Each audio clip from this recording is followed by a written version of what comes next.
Thank you for joining us and welcome to another edition of Answers Network. I'm your host, Alan Cardoza, and our topic today is fraud, which comes in various forms and can affect individuals, businesses, and governments worldwide. The financial cost of fraud to victims can be substantial, encompassing losses from direct monetary theft, legal fees, investigation costs, and reputation damage. As many of you might suspect, the fastest growing is cyber fraud and cybercrime, which encompasses a wide range of criminal activities conducted online, such as phishing scams, identity theft, ransomware attacks, and fraudulent online purchases. The financial cost of cyber fraud to victims worldwide is now estimated to be in the hundreds of billions of dollars annually. It's just almost unimaginable. Another area is insurance fraud, which involves individuals and organizations making false or exaggerated claims for financial gain. The annual cost of insurance loss is globally estimated at over $40 billion, which affects all of us because we're going to end up paying for it either through increased premiums or increased cost in some ways. Investment scams are also on the rise, and it involves deceptive practices in financial markets such as Ponzi schemes, which we've all heard of, but there's also pump and dump schemes, insider trading, fraudulent investment offers. The financial impact of investment fraud, it varies worldwide depending on the scale of schemes, but it can result in losses from thousands of dollars to some people to billions of dollars for individual investors and institutional investors. There's healthcare fraud that a lot of people don't think about, but it affects all of us in the sense that we're going to have increased healthcare cost and reduced quality of care. Corporate fraud and white collar crime, they're also on the rise. This affects businesses, it affects organizations, and it can be through accounting fraud, embezzlement, bribery, or corruption. And the financial impact on this is estimated at also in the hundreds of billions of dollars. And this can affect shareholders, employees, stakeholders, and the fallout from corporate fraud. It can also affect your company from the standpoint of legal penalties, regulatory fines, and just damage to your corporate reputation. Now, I wish I was able to say right now, April Fools, but you know what? Unfortunately, I can't. Those numbers are true. What I can and I will do is I will bring on our guests to discuss how we can deal with this. Mike LaCourte, who is an industry leader in the international investigation space with over 25 years experience, starting as an investigator and then co-founding Conflict International Investigations. He's a fellow past president of the World Association of Detectives, which is the oldest and largest global organization of its kind, with approximately 1,000 members in approximately 80 countries. Now today, April Fool's Day in some countries, we'll be discussing how to not get fooled in our ever-changing world of technology, AI, and an increasing amount of scammers out there. So without further ado, Mike, welcome to Answers Network. Thank you, Alan. Thank you. Well, I appreciate you being here, and I know that in Europe, or at least in England, you guys are on holiday, so I appreciate you taking the time. Yeah, correct. It's bank holiday today. It is April Fool's, but the fall is only before 12 o'clock, as I'm told. Okay. So anyway, before we get to some of our listener questions, share a little bit about some of the areas that Conflict International helps companies and individuals around the world. Sure, thank you. So we're a full-service investigation and intelligence agency, HQ'd in London, UK, with other auxiliary offices throughout the US and Europe.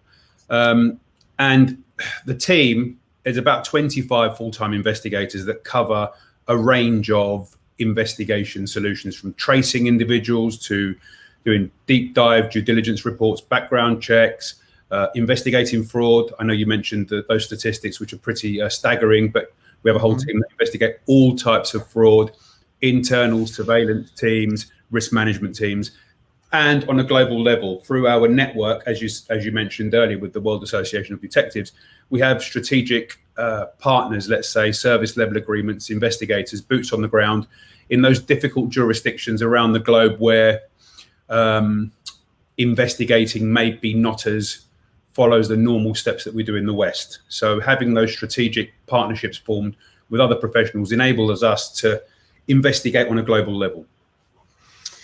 Well, and one of the, I think what I'd like to do is just kind of start with, some of the key red flags that indicate a potential fraudster or scammer in international transactions. And one of the reasons why I'm so happy to have you here is I've dealt with some of these things, and it's usually more on a California level or a US level. I think it takes it to another level when we start talking about international transactions.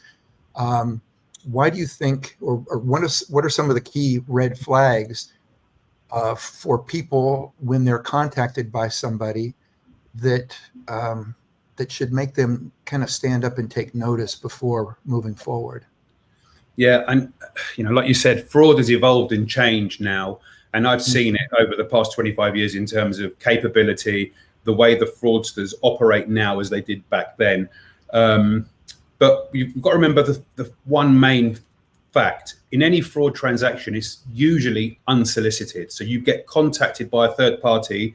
You're not the one that's reaching out. It's the fraudster that's reaching you, generally under some urgency and time pressure as well. So you need to do this so that this can happen. We've got a short window opportunity for you to click on this link or make a payment or what have you, because we're going to lose this high value investment deal. There's always some sense of urgency. And the steps in, let's call it layered fraud, because it's winning trust over a period of time.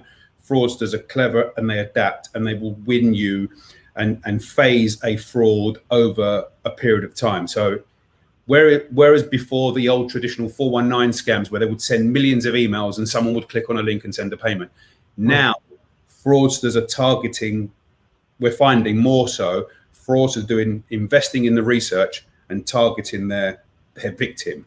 So anything that doesn't seem normal, urgency, unusual payment methods, send money via Western Union, Bitcoin, or something that's not right in terms of your everyday business, especially when you're dealing on a global level. These deals are too good to be true. This fantastic investment that's going to give you 20 times your money that you've never heard of, just if you do X or if you pay me X up front. Those too good to be true deals are usually too good to be true. So trying to, if something feels so far that's not normal, those are the red flags you need to look out for. But generally, you're unsolicited at the beginning. So you're targeted, you're approached first, and you're asked to do certain steps to follow. And that's the fraudster putting you in this position of trust. And once they get you in the position of trust, it's the layering. And you brought up a point right in the beginning when you said, when they say, well, just click here. Talk a little bit about where the fraud that you're more concerned about. You're looking out for that person who's going to ask you to send money. And you're like, no, I'm not going to send money. But in essence, what they're saying is, we just want you to click here. Explain a little bit how that's sort of they got you worried about this one, but then when you click, that's actually how they're taking your information. So these phishing scams is what they're called. They're phishing your information. And it may be a link, it may be through an SMS message with a link inside that message, pretending to be from DHL, for example, or any other of these couriers that as a package come into your house. Click on this and enter your personal details. There could be that. It could be the cleverer ones are websites that look like a conventional website, but they're fake. So let's say, for example, and I'm just using a bank as examples. Let's say Bank of America. For the A is a Cyrillic A, so from a Cyrillic alphabet. So when you look at the URL, it looks like bankofamerica.com. You click on it, it looks exactly like bankofamerica.com. However, the A or one of the letters could be a Cyrillic letter different, and it's a carbon copy of Bank of America's website. You've clicked on there and you've typed in your login details for your bank account, for example, and that information is captured, a third party can then access your account. So that, what I'm saying is fraud has evolved, and the criminal networks that are targeting victims and vulnerable people have invested heavily in how to trick and how to get past this trust layering with the victims. Well, which takes us right to the question of, how can individuals or companies protect themselves from this type of identity theft or impersonation or things where they're gathering this information through communication? How can we protect ourselves? Because eventually, as you said, be it Bank of America or Wells Fargo or whatever, we want to hear from them if somebody's out there trying to tap into our account, and somebody contacts us and they're like, we're the fraud department of Wells Fargo. Okay, I'm happy that they're looking out for me. Let's talk about how can we protect ourselves from that? I've got some ideas, but now, if you protect, or you assume that I'm just a client that's calling in, or somebody out there, how can they protect themselves from that situation where you feel like if you don't give them the information, somebody's out there stealing your money right now? Yeah, and again, depends where this fraud attack attempt is coming from. I would definitely educate yourself with the types of frauds that are out there, and set up what's called MFA, multi-factor authentication. So most people used to use, or still use, 2FA, so two-factor authentication, which means if somebody, if you're logging into your email or if you're logging into your bank account, it sends you a text message as a second layer of protection. Go for MFA, multi-factor authentication, because it's more difficult for a fraudster or a hacker to access your account, because they're not going to have all of the verification tools at hand, not going to have access to everything that you've got. So definitely skill up on your knowledge in the types of fraud that are available out there. Try and protect yourself in terms of multi-factor authentication. So your passwords and a second means of verification. For example, the call you said from the bank, right. Well, cut that call and call them back, call them back from the proper number. So try and, verify the identity of the individual that you're communicating with. Be skeptical. It's simple, right? Stay informed, stay up to date, be inquisitive, question. Don't take everything as it is at face value. Not that you are going to live your life scared of being tricked. It should be just common practice. You wouldn't just give someone £100 or $100 in the street. So just think of your processes as it's happening, and right. Try and minimize that risk. The onus is put on the victim a lot to try and defend themselves. But if you have the right skills and be aware of what's out there, you'll be able to, that red flag and that this doesn't seem quite right alarm bell, that's what you're trying to trigger. And sometimes, look, I've seen the scams, and I know that some of them are very good, very creative, and they pass the trust test, and it puts the victim in a position where they've got nowhere else to turn, and it seems genuine. So I know it can be difficult, but the low-hanging fruit ones, keep yourself protected, stay informed, be skeptical, and just verify as much as you can. Yeah, and for everybody out there, the first thing that Mike said that's very important is the multi-factor authentication. So if you set that up, and this person calls you, and you can say, well, that's interesting because I didn't get a text. So the way that I set up my multi-factor authentication, I didn't get a text. Why is that? And then let them stammer a little bit about, because they're probably not prepared for that question, and they'll probably just hang up and try and get somebody else. So anyway, a great point. One of the things that I'm told on this show that people love is real life examples. So Mike, share a case or two, maybe some of your favorites, to where you've been contacted, and fortunately contacted in time to where you were able to either keep the fraud from happening, or after it happened, at least able to catch the people that did it and hopefully be able to make the client whole?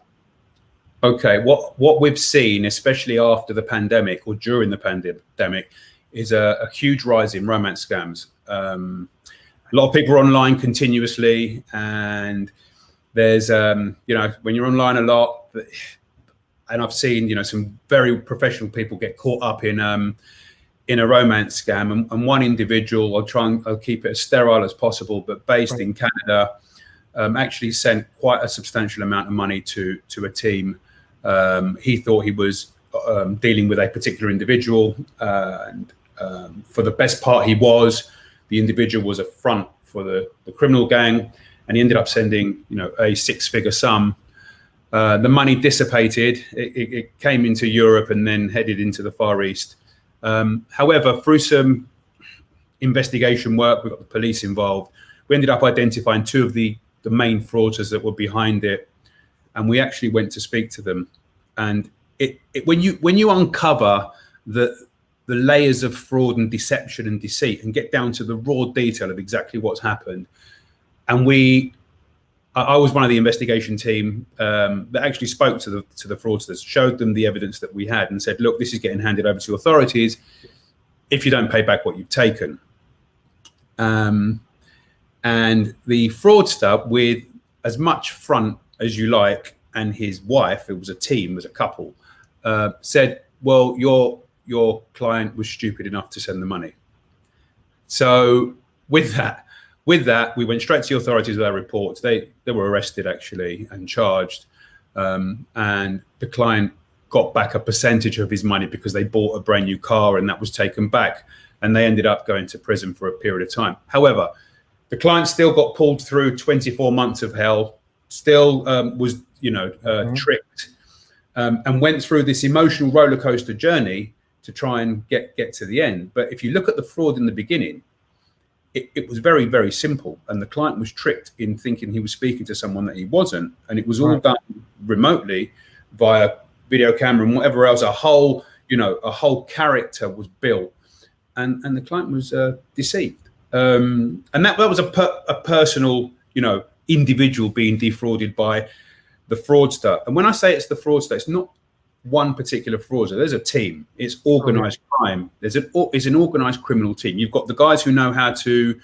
do the IT side of it. You've got the front people that are great with the communication. You've got the back enders that are monitoring and seeing, let's push this fraud. Let's keep it going. How do we put the victim in a position where their option is to pay? How do we keep them in that I need to pay position? How do we keep it going? So it's an organized criminal gang. It's not a keyboard warrior. We've got to remember that. And they have resources. They will have knowledge of the banking world, the financial world, the way things operate, how to get you through these layers of trickery and keep you in that position of payment. I'll give you another example, Alan, if you like. I've got a business example where... Yeah, please do. And this is more and more common. It's dealing with someone in accounts. If any type of company that are using, say, paying a lot of invoices, setting up email addresses that are very similar to an email address that's continuously sending invoices to, or invoicing the client for, and then changing the bank details on that invoice. So having the letters sent into the accounts department of a particular company saying, as of April the 1st, or as of this particular date, our banking details have changed. Please, can you send further remittance to this account? And that's the fraudsters pretending to be a subcontractor for the company, and then changing those payment details on future subcontracted invoices so that all payments don't go to the real subcontractor, it goes to the fraud bank account. And that happens as well. And in that, it's training, putting provisions in place, and these fraudsters look for low-hanging fruit. Someone who's sitting in accounts, processing payments all day, may be vulnerable in making that mistake. In a situation like that, and I'm trying to visualize it now. What are some of the things that you can do? And I know that you have conflict. There are things that you can put in place for some of these businesses that make that far less likely to be able to happen? Usually with businesses, I know it sounds, prevention is better than the cure. And usually companies come to us when it's gone wrong. We've been defrauded, we've been scammed. How can you help? What do we need to do? So we try and get in ahead of the game. And if we can put awareness and training out there, and the psychology that goes behind what employees are doing when they're communicating with third parties, that will mitigate some of the risk that comes in from these opportunist type frauds. If you are going to be targeted properly, then that is a different scenario. That needs, there's an array of services, from protecting your IT infrastructure right up to training staff. But usually the companies come to us when it's gone wrong. One of the, and we do this throughout the year for a variety of clients, is we test the staff team. So let's say at Christmas party time, we will pretend to be from the company. Now the board will have full knowledge of this, and we will send a invite email to all of the staff across the whole company, across the whole of the client's company, saying, "Hi guys, Christmas party this year. We're meeting at X wine bar. I would love you to come. It's going to be from 6 till 8. If you're going to come, just fill in your name, your telephone number, your address on this email that's sent to all of the staff, your date of birth or whatever else. And we will try and see how many people click on the link from the email. That's number one, right? So your staff have clicked on a link they shouldn't have. And secondly, how much personal data do members of staff type into the email? Their name, their date of birth, whatever their position at the work, as much information, and submit it. And then at the Christmas party, one of the investigators will go with a quick presentation and say, we're not mentioning any names, but 68% of you clicked on this link that could have been a fraudulent link. And actually 30% of you put your date of birth in, your name, your social security number, your home address. And so just to try and educate and bring the awareness out. And it becomes a fun way to train staff subliminally, because I think everyone needs to think, but that's I'm really on that prevention is better than the cure. However, a lot of companies out there consider that as an expense and really come and do something when it's gone wrong. Yeah, and I think that's such a great point. And I've also said that for years is, you can pay a little bit now for prevention, or it's going to hit really hard if you don't. So we're going to take a break, but for everybody out there, you're listening to or you're watching Answers Network. We'll be right back. If you know somebody that can benefit from this, send them out a message right now and tell them to tune in. We'll be back in 1 minute. Conflict International are experts at uncovering the truth. Our specialist team has decades of experience in providing a range of bespoke investigation and intelligence services to companies and individuals. Whether you need professional screening or background checks of employees, due diligence of potential clients or business partners, asset tracing services, or surveillance, Conflict International has a rapid response team on hand to get you to the heart of the matter. Our key strength is in our global capabilities. We can tap into an extensive network of trusted professional investigators based in most jurisdictions worldwide, enabling us to go almost anywhere a case takes us. Conflict International has decades of experience with a diverse range of skills among our team, developed from backgrounds in military and security intelligence services, as well as practiced lawyers. Visit our website today at conflictinternational.com to find out more about our services. That's conflictinternational.com. Global reach, local knowledge. And we're back. We're speaking with Mike LaCourte, and we are talking about fraud. And unfortunately, this is not a April Fool's joke. This is something that's really going on. So Mike, what we were talking about before we went to break, you mentioned in regards to romance fraud.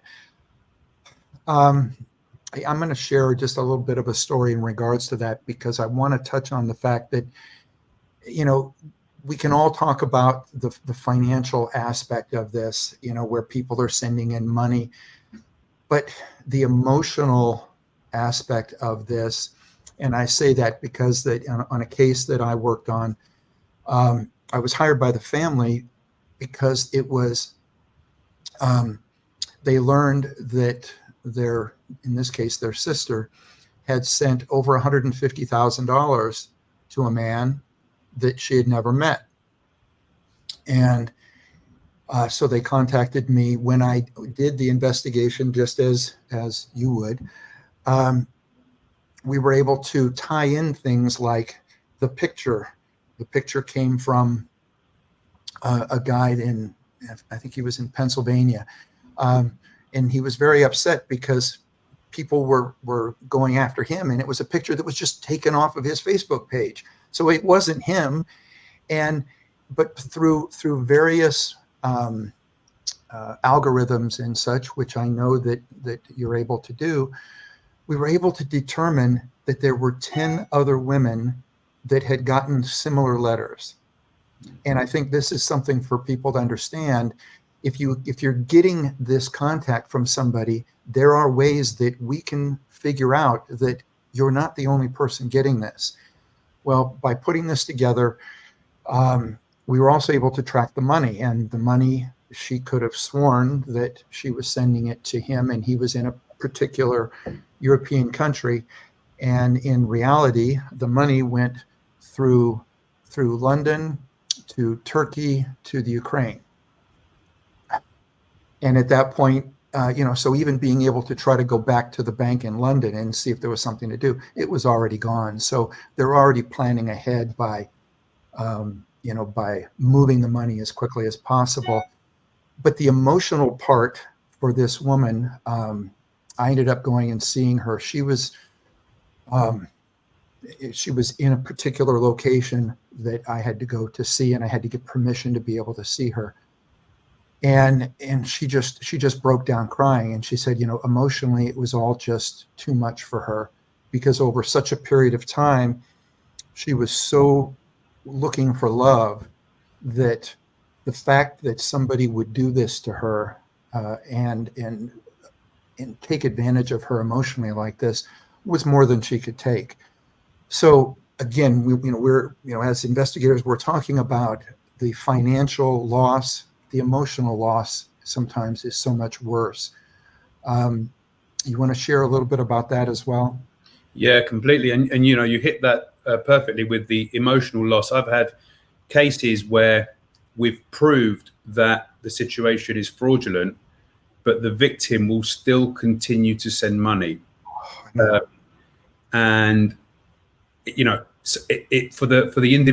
let's say for someone that's not in that environment, like, doesn't understand that, but they want to believe this relationship so much, they're willing to keep going and are content with this world of interaction with this third party that they have been communicating with for a while, and they want to keep that relationship going. And that is, as an investigator, we're here to investigate and fact find, get the truth, and bring some resolve. With romance scams or emotionally connected scams, you've got to be mindful of the individual involved as well. So there's that side that runs concurrently with the fraud.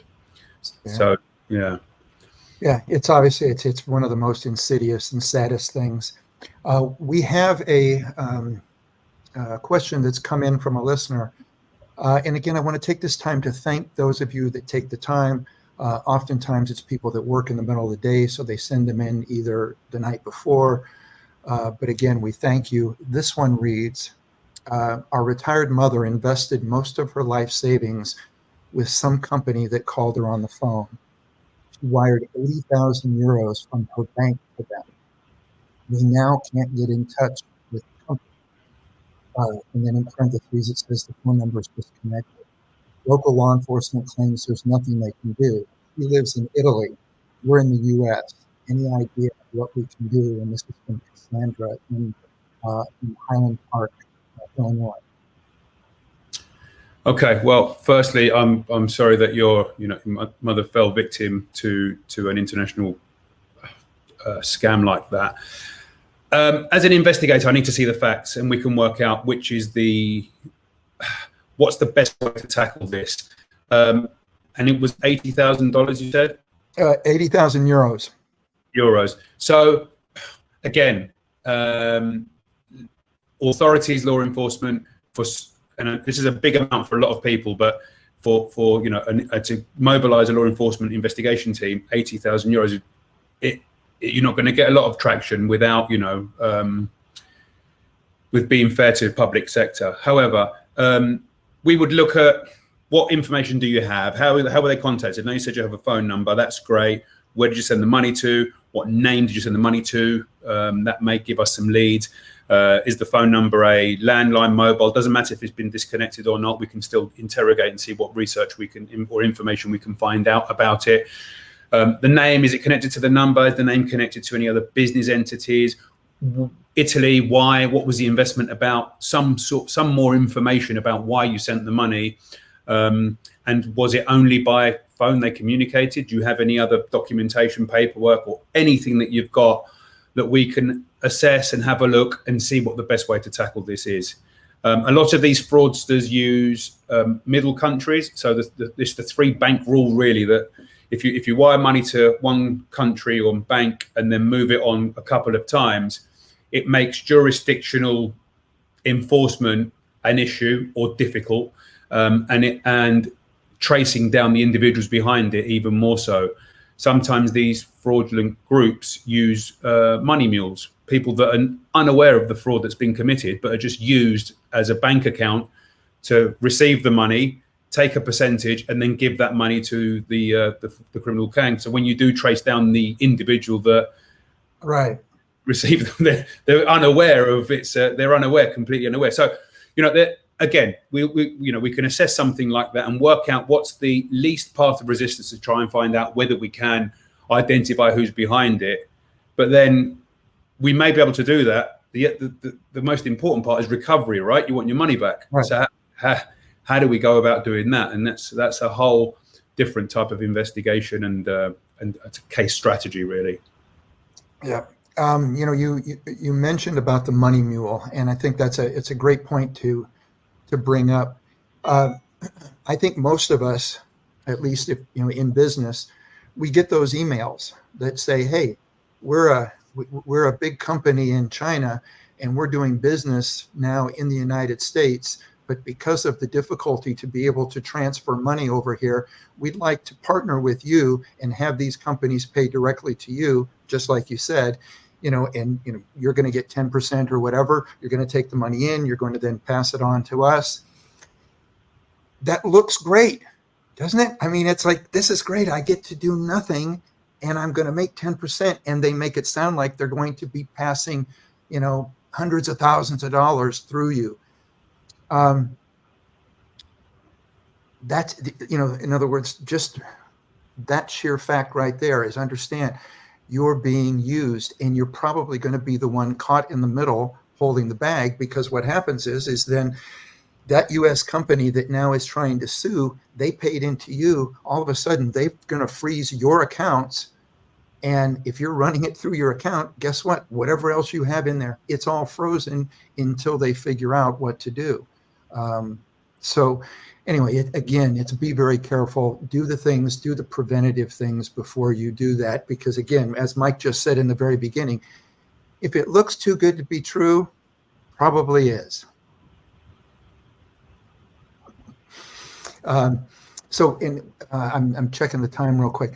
If we're going to talk a little bit about to businesses. So for those of you, if you're running a business out there, Mike, what are some of the best practices for verifying the authenticity of international businesses or partners before engaging in financial transactions?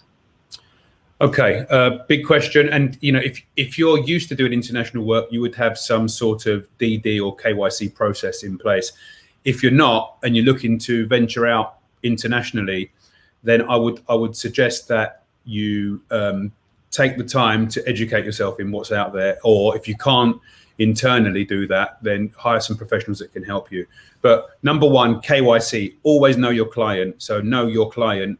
And what I mean by that is, if you're approached by an international party to buy from you, or to trade with you, or to co-invest, or whatever the scenario, the deal is, make sure you verify who you're dealing with via more than one via more than one way. So, if you've been unsolicited or solicited, by email or telephone call, that's fine. Get the information, go online separately. I know it sounds very simple, but just do some open source stuff. Just verify what's out there.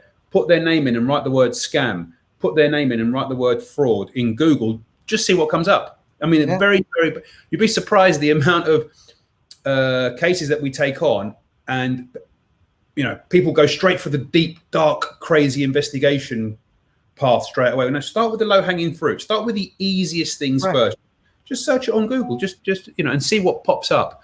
Make yourself comfortable that you've verified who you're dealing with, and then you can take it a little bit step further. Depending on the jurisdiction, what country it is, there may be corporate records that you can get. The difference between Europe and the US is corporate records, financial records for companies are very accessible in Europe. So if you're dealing with someone, if you're a US company and you're dealing with someone in Europe, you can generally go to most European companies' house equivalents and grab the directors, the shareholders, financial information, and it's open source. I know that's slightly different in the US, that information is protected, but in Europe, financial corporate data is quite open and available. And a lot of people in the US don't know that. So do that check, pull their last few years' accounts, see if it's a trading entity, see if the individual that says he's the CEO, director, shareholder of that company is actually registered in that company. And then if you've been communicating via email with this individual, check the name and the email that exists to the company. See if it's on the website. Google the email. There's a lot of investigation, let's say, basic investigation tools that you can do yourself without hiring the professionals. I mean, if you hire a professional, they're going to go through it thoroughly, but you can do these initial checks yourself and see what pops up.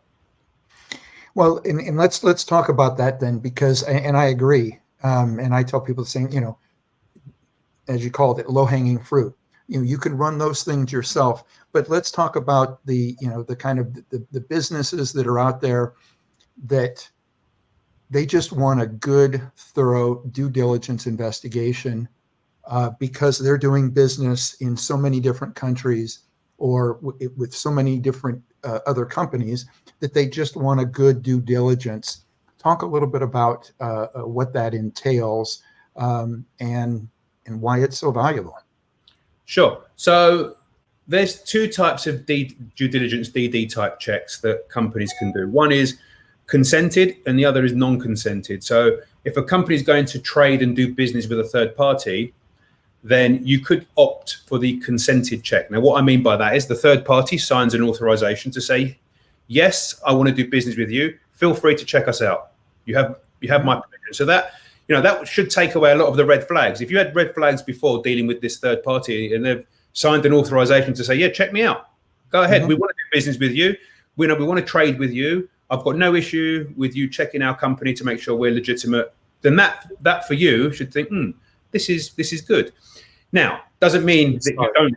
Yeah, you should still do the checks, right? So and that's where we would come in and do the consented checks, and that would be from criminal to credit to financials to litigation, court records, referencing. There's a whole list of checks that get done, and it's a report with a one-page exec summary of any red flags and all of the backing behind it.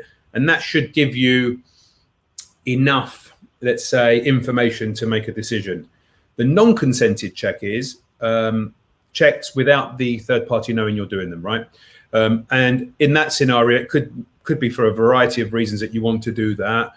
You may look at buying a company, merger and acquisition, or you might want to invest in this particular company, or there may be a further deal that you're doing that you don't necessarily want them to know because you're doing it for a different reason rather than having it out in the open. And those checks can be done too. And again, access to information in different countries around the world. There's different laws, different privacy laws that you need to comply with. But generally, those are the two checks that are available, and they're thorough. And there's a deep dive that can be done as well. And it's not also what's available via databases because in some jurisdictions, the databases are not as strong as they are in the US. You may need to do some field inquiries. We may have to deploy boots on the ground to do some reputation checks. Do you know company XYZ? Have they defaulted in payment? Do we know anyone that was working there that's no longer working there that we could speak to? So there's some field work that's potentially available to us. There could be third parties that this company's done business with that we could go and speak to. We could buy from this company as test purchasing. So go through that particular journey, as we were the client, and see what service we get. So there's a whole array of tools available to us, and we will deploy what's proportionate and necessary to give you peace of mind. And you touched on another point of the different laws in different jurisdictions, and I think that's really important in the sense that by being an international company, you have to be aware of all of those things. And I know that, for instance, I get questions from other investigators that are in different states that'll ask about things. But one of the problems that they're running into is if you don't know the law of where you're going to or where you're getting that, you can get in greater trouble over, again, things that we can pull here in the United States. It may be illegal in a particular European country, but yet the investigator here thinks, hey, I can do it legal here. And they go over and do that. And now all of a sudden they're getting sued. You as their client are getting sued. Everybody's getting sued, and you've got a bigger headache than you ever envisioned. And all you wanted to do was find somebody or something. So talk a little bit about that and why it's so important to know the laws of each jurisdiction so that you don't dig that hole. Oh, completely. So, it's understanding what you can and can't do around the globe as an investigator. There may be things you can do from your desk. So you may be able to search local registries, databases, what have you. But anything further, if you think, I'll fly to wherever and do those inquiries, it's a big deal. I'll do those inquiries myself. I will, speak to third parties, take some pictures. There's different data privacy laws around the globe. And also there's licensing and regulation, right? The same as, the US, there's lots of states that are licensed. In Europe, there are countries that are licensed. So, and, if you cross yourself into that on the line of what I can and can't do into what you can't do and put yourself in a position, then like Alan said, you're just setting yourself up for creating a problem that wasn't there initially. So you need to understand what's possible, what's legally possible, understand what tools you have available to you in different countries, because you may be able to do some of it yourself, but you may need to, contract someone who's an expert there. And the other thing, data, privacy and law is one thing. The other thing is culture. Culture and cultural differences in countries vary too. And for example, there could be festivities, religious holidays, and you're in a country where there's a religious festival or holiday going on, and you're doing inquiries that would be deemed to be inappropriate or unethical or against local culture. You need to educate and understand. Great point. What you can and can't do during the year as well. I know it may sound really, but it does, especially when you're dealing with, say, the Middle East or the Far East, where there are big cultural differences. What your small little inquiry you think is okay could have been really offensive to the company that you may have a long-term business relationship with. So you need to be aware of that as well. And that's why contacting someone who has a network and has reliable, trusted boots on the ground, knowledgeable partners around the globe is, especially if your inquiry requires that level of investigation, then you need to have the right team to do that for you. I was smiling when you said that because it reminded me of a cultural mistake that I made, I want to say about 40 years ago, but went into an Asian country and I went in with another investigator who was a little more seasoned than I, and we sat down and we were liaisoning with someone else, and I shook hands, and then I immediately started going in, and they had said, oh, we're going to go here and have lunch, and we're going to do this and that. And I immediately started in on the case. Well, here's what we need to find out, and so on and so forth.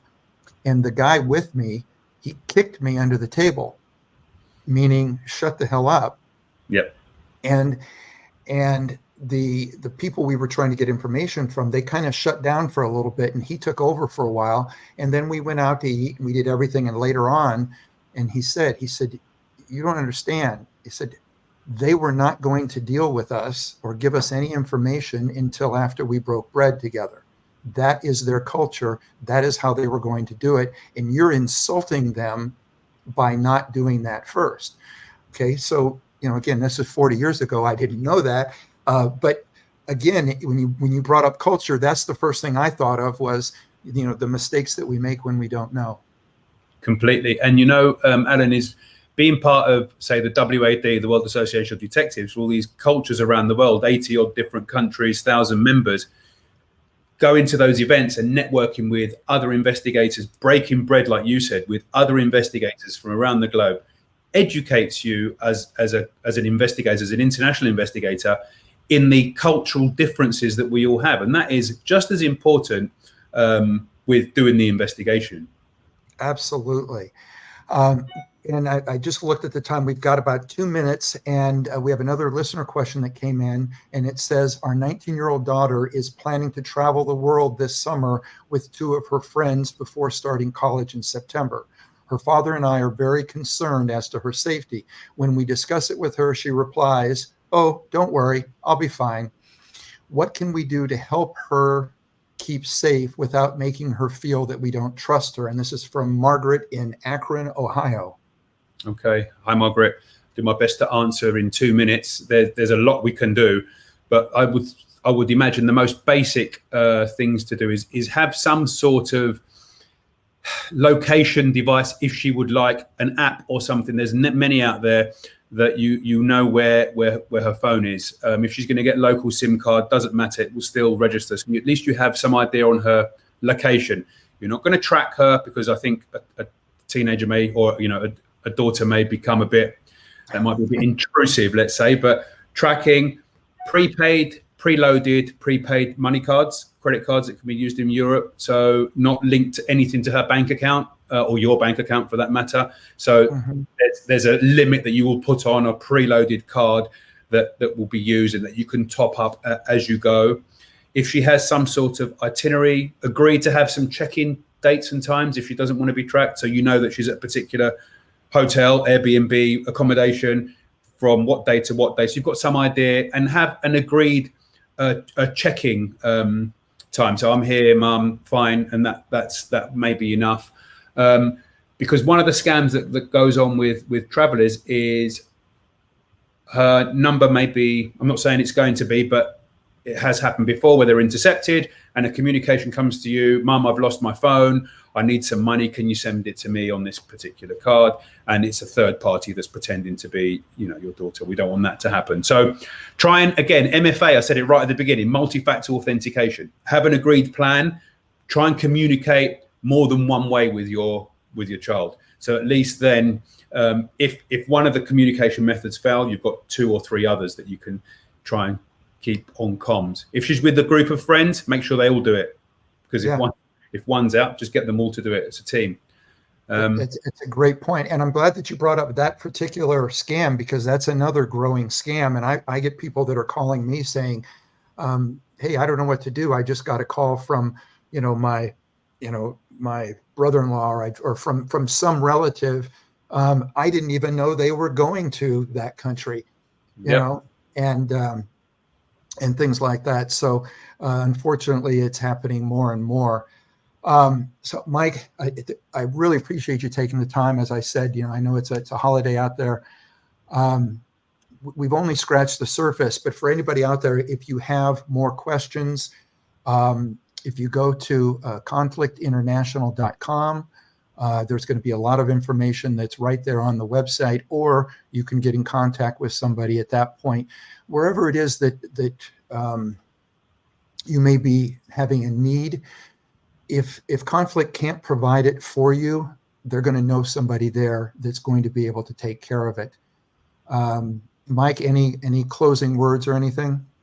Thank you, Alan. Thank you for running an excellent talk show. And again, if anyone needs any help, Alan's got my details, conflictinternational.com. I'm more than happy to look at any inquiries that you may have or any questions, or if you want to take the discussion further. But yeah, fraud is huge. I'm happy to provide any input I can. All right. And if you're out there, if you're driving, don't worry that you can't write down all of these things. We'll make sure that we have it in the show notes. So again, Mike, thank you so much.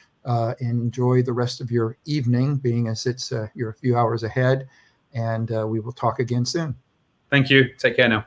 All right, take care. And for everybody out there, if you enjoyed this episode, make sure that you click the like button, okay? And if you're interested in seeing more content like this, make sure you subscribe to the show and check out some of our other shows on our channel, on our website, which is answers.network, or any other major social platform. You'll find us there. Next week, we're joined by Sydney Williams as she discusses her new book, Hiking My Feelings, and how a few secrets about nature can dramatically improve all areas of your health. So that concludes our episode for today. Thanks for tuning in. And for everybody out there, be good human beings and be with us again on Answers Network.